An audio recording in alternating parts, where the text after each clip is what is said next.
Do you guys ever get really frustrated whenever you're gambling or betting on sports? You know, you just can't get through the mental block of whether it's winning or learning how to lose or any aspect of that. Well, that's what this video is going to be about today. How to get through mental blocks when it comes to sports betting and gambling just in general. First thing, when it comes to mental blocks, it's very tough to, wire your mentality. Very tough. It takes practice. You got to be able to practice your mindset. You got to be able to practice how you are going to go about, whether it's betting on sports or just any type of gambling just in general. All right. It takes practice to get to any type of level of anything. First thing I want to talk about here is me, because I was in the same situation when it came down to, basically having that mental block. All right. I was stuck in the mental cycle of thinking that I needed to win every day. So this is a common theme when it comes to people betting on sports or people gambling, is you think you need to win every single day and you can't handle it when you don't. I remember I would sit there and pretty much, whether it be, betting on a couple games or just one game, and then I end up taking a loss. And I'm like, well, what else is there to bet on? Because I'm going to need to recoup this, right? I don't want to just take an L for the day. I want to recoup this. I want to get my money back. So then I'd start looking at, what other games are playing live or what games are coming on to end the night or anything like that. And those might not have even been games that I, want to look at per se, but it was something to bet on. So I was like, oh, let me go ahead and let me just throw some money down on this game that's ending the night, because I'm going to try to recoup my losses on that. Well, about 90% of the time, it was a bad decision, and then I put myself in a bigger hole. All right. So the thing is that once I was able to realize that, it's okay to lose. Nobody wins every single day, and it's just something that you have to get used to. So once I was able to get used to that mindset of all right, I took an L for the day. Let me go to bed. And then when I wake up the next day, it's a new day. Let's go right back at it again. That's when I was really able to free my mind, because you have to be able to limit the damage. So, you take an L for the day, you got to go to bed. It's just the way it is. You got to go to bed. It's the only way to do it. You go to bed, forget about it. If you got to take your phone and shut your phone down, if you got to block yourself out of apps or anything like that, then it is what it is. You got to do that stuff. All right. That's just the way that it goes. That was how I was able to kind of change my mindset, with being able to accept that, I'm not going to win every single day. And then there's going to be days where I do end up losing. All right. So let's go over some of the common mental blocks, that goes through with just gambling in general. So fear is the first one.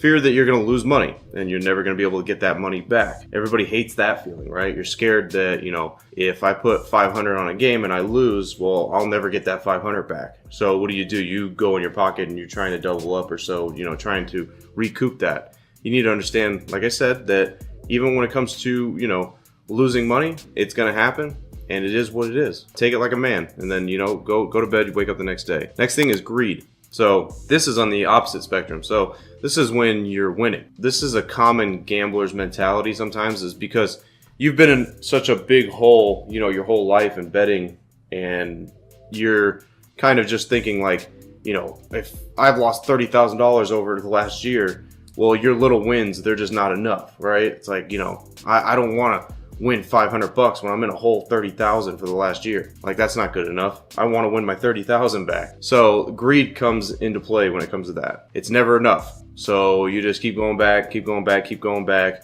Next thing you know, it switches right back into the losing streak again. Then you put yourself in a hole. So you can't get greedy. Next thing is impatience. Thinking that you need to bet on every game. This was my biggest problem. I was impatient because a lot of times during the week, let's say games don't start till later on in the day. You wake up, you want to put action on something. If you're up, you're okay, well, I don't want to have to wait 12 hours before games go off. So you become impatient. Next thing you know, you're betting stuff overseas or something that's going on early in the morning or something like that. You're betting stuff that you don't need to be betting, which, is just a recipe for a disaster.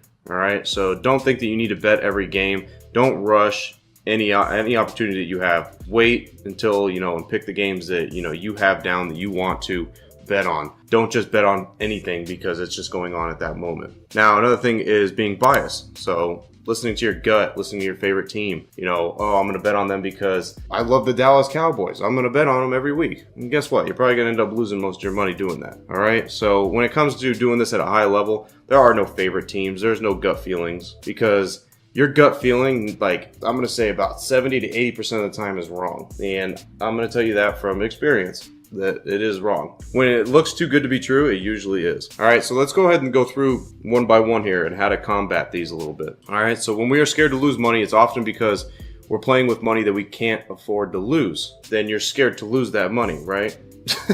That's just the way that it goes hand in hand. So if you always keep a bankroll, which is, your money that you have set aside, you're never really sweating it, because if it's money that, you can afford to lose, you're like, oh, it's not that big of a deal. Now, I'm not saying, you shouldn't take it serious when you have a bankroll and you have money on the side that you can afford to lose. I'm not saying don't take it serious. You still need to be able to take it serious, but you're not going to be sweating it, as bad as if, well, this money that I'm putting down right now, if I don't win, I'm not paying my bills this month. So you got to be able to, put money aside and have that money be able to just be your side gig, until you develop more money and you bank more money in that, or you learn how to do it. All right. Once you learn how to do it the correct way, then, you can start using that money to help yourself and help with bills and stuff like that. All right. Never bet more than 1 to 3% on any bet. If it's too good to be true, this is a play that's definitely going to win no matter what, 100% of the time. No, it's 1 to 3% no matter what. No play is better than any other play. All right. At the end of the day, a play is a play. So that's just the way that it is. Let's say you bet 10% on one game and you lose. What are you going to do? Go back to 1 to 3%? You're not going to do that, because now it's going to take forever to recoup that. So, you stick to that 1 to 3% and you stay with that. You don't vary outside of that stuff. Next thing, how do we combat greed on the opposite side of the spectrum? When we start winning. No matter what you win, big or small, consider it, a win is a win. When you win big, it feels good. When you win small, it still feels good, to be honest. When you get that feeling of winning, you're like, oh, like this feels good. Like that was free money, right? Like I didn't really do much for that money. Oh, it felt good. So no matter if it's big or small, consider it a win is a win, no matter what. In the end, we're just looking for that winning feeling, like I said. So don't focus on the dollar amount so much. All right, focus on the necessary steps of coming up with a play that will give you the best opportunity to win. Don't focus on the money aspect too much. Focus on the game that you're looking at, or the player prop that you're looking at. Look for the plays that are going to give you the highest opportunity to actually win, and the money will follow. All right. Next thing is, how do we combat being impatient? Like I said, this was one of my biggest things, is being impatient. Being impatient just comes down to wanting a win the quickest way possible. So that means not waiting or betting now. But you got to realize that if it's not there, then it's just not there. All right, guys, that's just the way it is. All right, do something else. All right, go work out, go spend time with your family, go to work, go do whatever it is that you need to do, rather than trying to bet, soccer at 6 o'clock in the morning, ping pong in China at 8 in the morning. All right, there's other things that you can go do, instead of doing that stuff. Go be productive on something else. All right, whether it's working on yourself or working on your family time or working on your job. Next thing is the bias factor. All right. As you can see the picture here, guy's holding his gut, because that's what it is, the gut feeling. Your gut feeling is always wrong. Right? I'm just telling you guys that. I know a lot of people are going to be like, no, like I always, I still win. I still win when I go with my gut feeling. Well, 60 to 70% of the time, you're losing that. All right. It's the way that it goes. Trust me, because I've been there, done that. All right. Everything that I preach to you guys, I have been through myself. That's the reason why I'm, teaching you guys about that stuff. Gut feelings. Oh man, this game is definitely going to go over. You got 2 stacked offenses. Oh, this is going to happen. Guess what? Game goes under. I'm telling you guys right now, gut feelings, throw them out the door. You need data, you need statistics to back any type of gut feeling that you have, not just because you feel like it's a good bet. That's where the sportsbooks make their money at. Most of the gut feeling people. Now, overall, on how are we going to combat these mental blocks? Fear, you play with money that you can afford to lose, because if you do that, you're not going to sweat. You're not going to be scared that you're not gonna be able to pay your bills if you lose a certain bet or not. Greed, realize that a win is a win, no matter the size. All right, we just want that feeling. When you're being impatient, if it's not there, just move on with your day. All right, you can't do anything else. Do not bet on just random stuff. Now for bias, like I said, gut feelings, they're mostly always wrong. So throw it out the window. When you have a gut feeling, pretty much think in your head that you're probably gonna lose. So don't go with it. All right, guys. But that is how you're going to be able to come through and break through mental blocks when it comes to sports betting. Also, if you guys enjoy these videos, make sure you guys go and check out some more of the other content that I got as well, whether it be strategies, helping on your mindset or anything like that, your bankroll management as well. Make sure you guys go check all that stuff out. Also, make sure you guys give me a like and subscribe to the channel if you haven't already. As always, I'm Frank with Linemaker Sports. I'll see everybody in the next video. Till then, I'm out.